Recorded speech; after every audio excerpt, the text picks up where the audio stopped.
The following program is the work of broadcast students from the British Columbia Institute of Technology.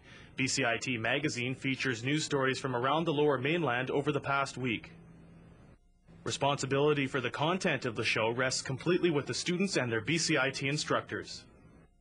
1, 2, 3, 4.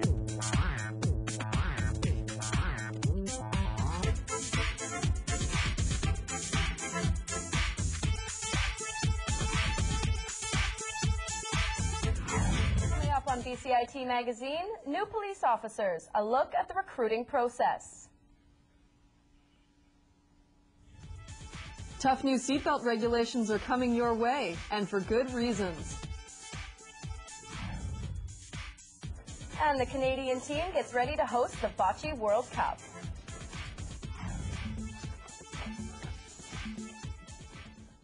Good morning, welcome to BCIT Magazine. I'm Erin Loxham. And I'm Jen Mutis. Policing is challenging work, and police training is no different. But as Kurt Heinrich explains, the force's high standards may be leading to fewer officers on the beat. Here we go! It's 7 a.m. and already BC's newest police officers are hard at work. They're into week 3 of a 9-month-long intensive policing program at the Justice Institute of BC. Constable Dominic Toa says his 9-course schedule at the police academy is a full load. It's extremely tough. Like the course in the past 2 weeks, it's challenged me academically, physically, and mentally. And rarely has a course challenged me in 3 different ways. The training and standards are intense for a reason. With the safety of the public in the balance, police instructors say they can't afford to lower standards to meet the demand for more police officers. This can make staffing police forces difficult. If we have 50 spots available and we can only find 30 candidates that meet our requirements, and we will only hire 30. It's crucial that we can't deviate from what our standards are. Any department, we can't do that and won't do it. For Dominic, though, the high standards are what makes him proud to wear the uniform. He says policing is in his blood, and it's something he knew he wanted to do for a long time. I'm extremely proud. I've been trying to work at this for the past 4 or 5 years. So this is the cream of the crop, and I'm ecstatic. The early morning fitness classes aren't always fun, but it's their pride in the community that keeps these young recruits coming back. Kurt Heinrich in New Westminster for BCIT Magazine. Canada Road Safety Week is underway. To mark the occasion, the BC government has enacted new and tougher seatbelt regulations. Dunya Tosi has more on the rule changes. Nearly 400 people died last year in motor vehicle crashes, and one of the main causes is as simple as not wearing a seatbelt. But the government is hoping to change that by implementing new and tougher seatbelt regulations starting this week. Fines for drivers who don't wear seatbelts are going up to $167 from $138. And to hammer this point home, the RCMP are using a crash test simulator to demonstrate the dangers of refusing to buckle up.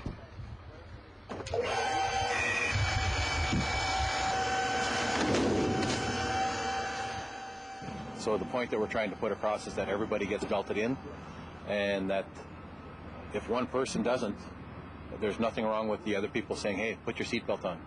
On the streets of Vancouver, most people seem to acknowledge the importance of seatbelt safety. Everybody should wear a seatbelt. Every passenger who has a vehicle should wear a seatbelt.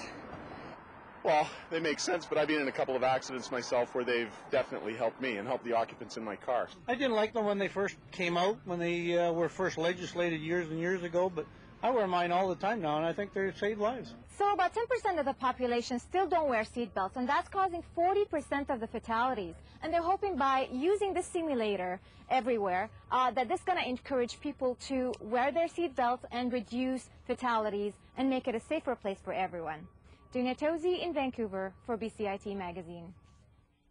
ICBC estimates that of the 65,000 motorcyclists insured this summer, about 2,000 will be involved in a crash. Reporter Brent Shearer shows us why drivers and motorcyclists need to be extra cautious over the next few months.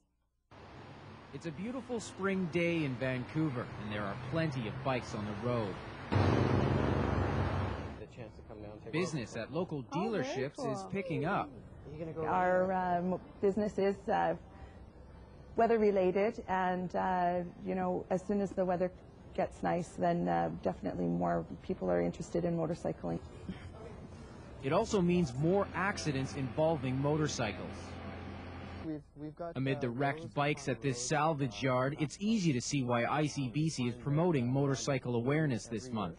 When the weather improves, we get more and more motorcyclists back on the road, but that's the same time of year that we start to see a dramatic increase in motorcycle crashes. That's scary, just looking at that wheel right there. You can see that it's just broken in half, and that must have been some serious impact to that bike.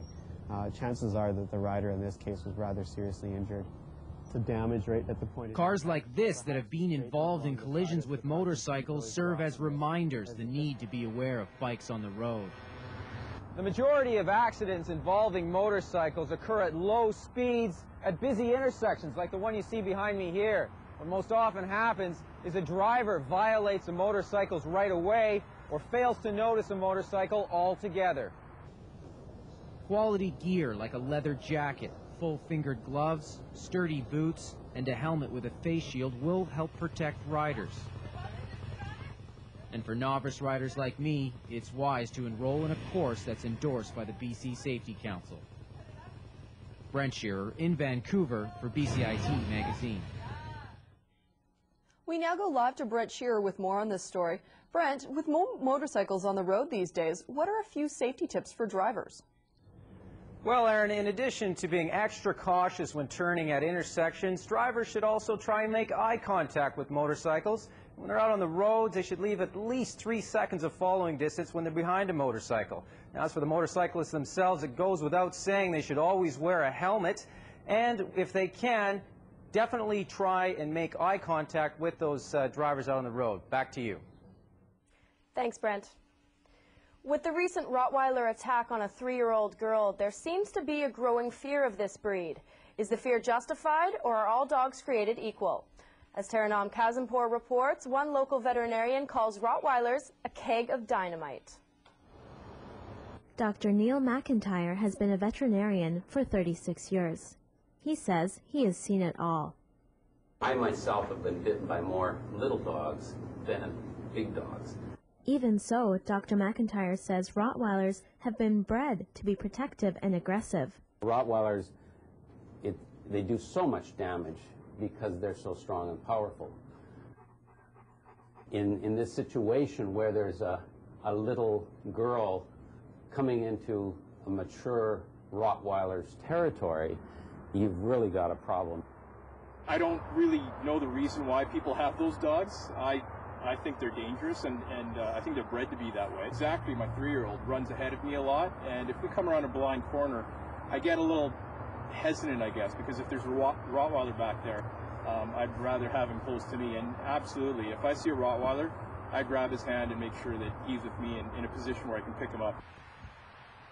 They're very gentle dogs. This man believes his 2 Rottweilers are exceptionally obedient.